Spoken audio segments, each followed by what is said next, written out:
And I would maybe have been off. I called him the Scotty Scheffler of golf for Nebraska media. Maybe Bryson DeChambeau. Sam McKewon joins us fresh off a hole-in-one at a beautiful, underrated 9-hole golf course here in Nebraska. Good morning.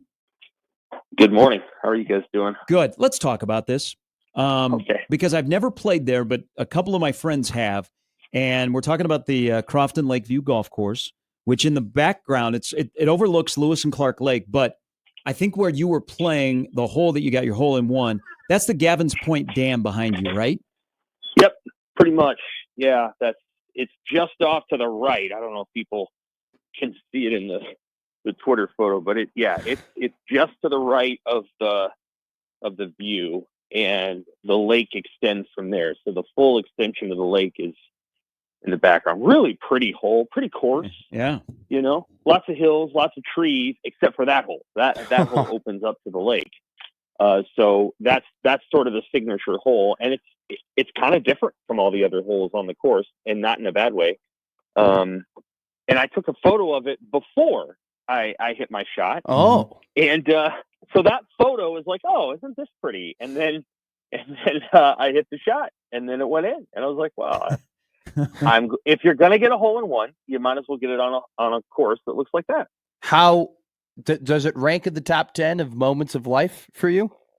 I don't know about that. Okay, but it ranks as number one in. I got an Eagle one, but okay, it ranks as number one as a golf. Yeah, as a golf memory, it's way up there. So yeah, like it's number one as a golf memory. I shall never forget it. And we were kind of counting it because they put the names on a plaque. I think a lot of courses do that. yeah. So I think this is the 126th hole-in-one up there, and most of them are on that hole.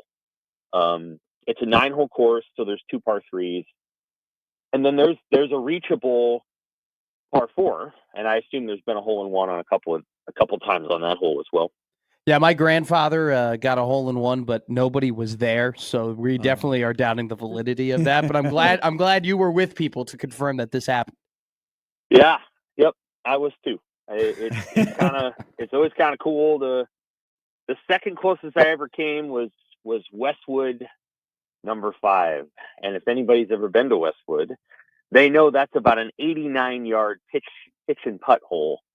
And I came like a foot from getting a hole-in-one there. So to get one at this place I love Westwood. It's probably the place where I played the most rounds because I played there as a kid. I'm glad awesome. I got it where I got it. Congratulations. Thanks so for sharing that. So one thing we noticed over the weekend, the organization, I mean, we already knew this, but the organization was on full display with Nebraska football. And Matt and I were talking yesterday, behind the scene, everything is aligned. They have the operation and the machine is working, and now all that is left is on the field. So with that said, 2025, and whether you want to use the word expectations or not, or you do, isn't that the only thing left for Nebraska football right now is wins and losses, what you do on Saturday when they turn on the scoreboard? Yes. I mean, I think you've nailed it. I think the opportunity for Nebraska to take a giant leap as a program, not just in the season, but like as a program trajectory is right there. And it really starts, on opening night when they play at 8 p.m. on ESPN, and they will have pretty much the stage for themselves. And Dylan Riley will have an ESPN audience, and you'll have, all of ESPN's analysts watching him. It starts with that, and it proceeds all the way through the season.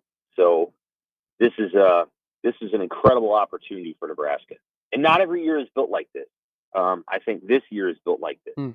2019 was the last time I feel like, okay, everything's on the table and the ball's on the tee and the fairway's wide, to use golf analogy, and they blew it, and we don't need to relive that. Yeah. We kind of know why, and like. There were a lot of reasons why, and they started like 7 months before the season began.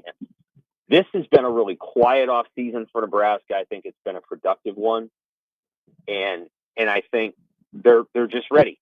They got to go do it, but I think they're primed and they're in position to do it.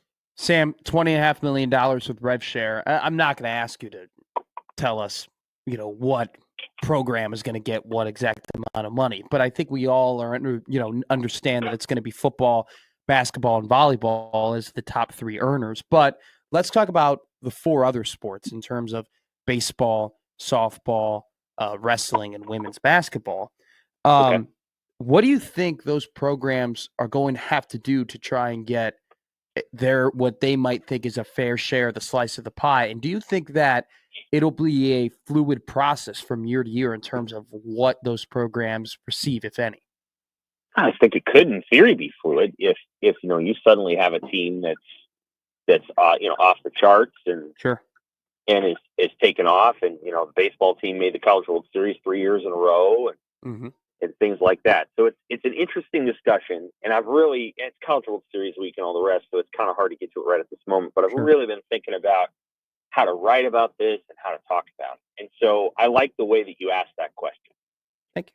The way that I would frame it up is that it's a combination of, okay, when you have an athlete like Jordy Ball's getting a lot of real NIL, like the regular thing.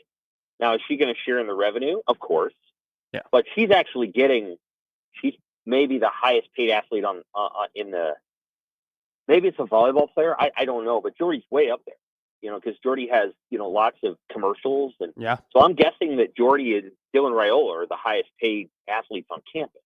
NIL, real NIL. And so, do you have to give her revenue? Is that really on her heart? Is that the kind of person she is? I don't know. I don't think so. And so, there's a lot of different things to take into account. What I'll say is that if you want to be really good in women's basketball, you're probably going to have a robust revenue sharing approach, because there's going to be 25 to 30 programs that are all in on this. Like Michigan had stated months ago that they're going to commit to women's basketball. And that's probably Ward Manual, and they have a good program, and they're going to be a potential Final Four team this year because of the talent that they got last year. So, they've already sort of declared they're going to do that. Well, we know Iowa's going to do that, and we know Maryland will, and we know, UCLA and USC are probably going to put their chips on that instead of volleyball. And so if Nebraska wants to compete in that space and do more than make NCAA tournaments, then they're probably going to have to commit. Wrestling is interesting because wrestling is a sport where obviously Penn State is way out in front of everybody else because of the way that, it's an Olympic training center and all these other things, but Nebraska can easily compete for the number 2 spot.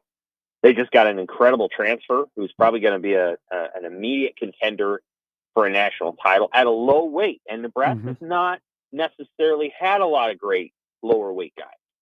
I mean, they've had some good ones, but this guy could win a national title. And that's kind of been the missing piece for this program.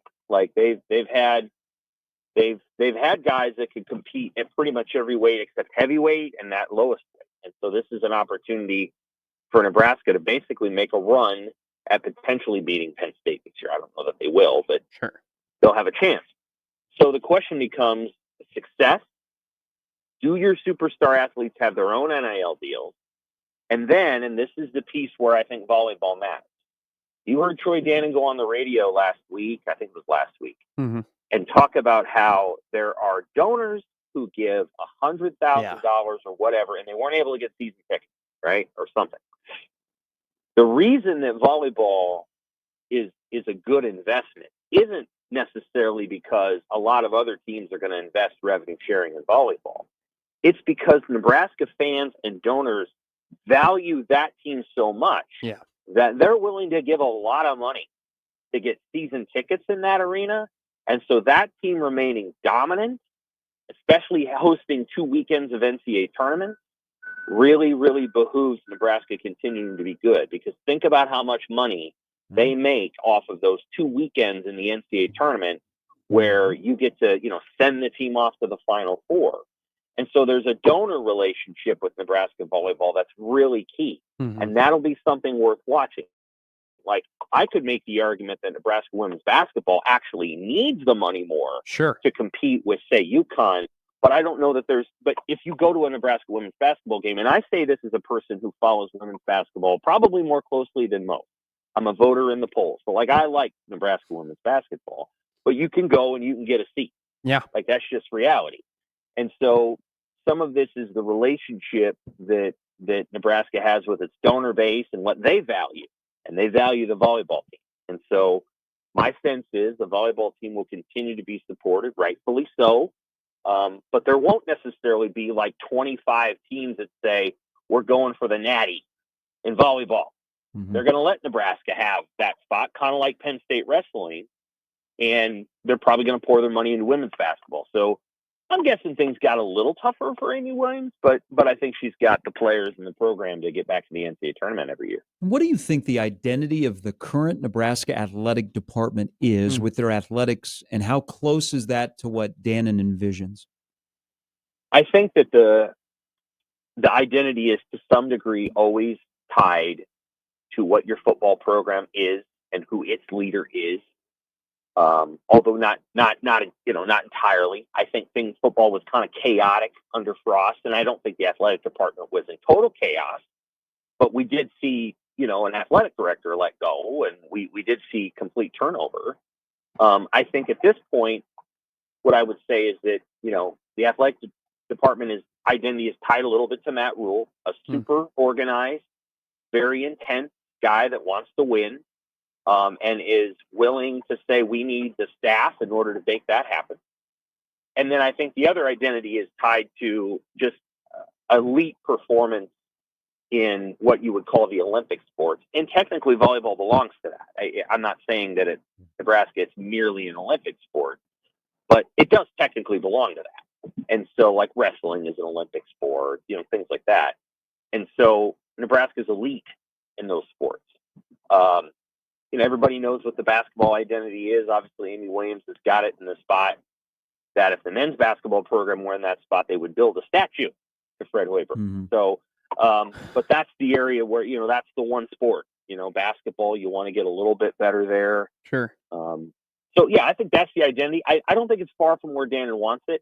It's a combination of who Rule is and I think who what the volleyball program is and then what Troy Dannon is. And Troy Dannon is a guy that has worked his way from the very bottom of the industry, setting up tables for high school tournaments in Iowa to maybe, the catbird seat at maybe the best athletic department in the country.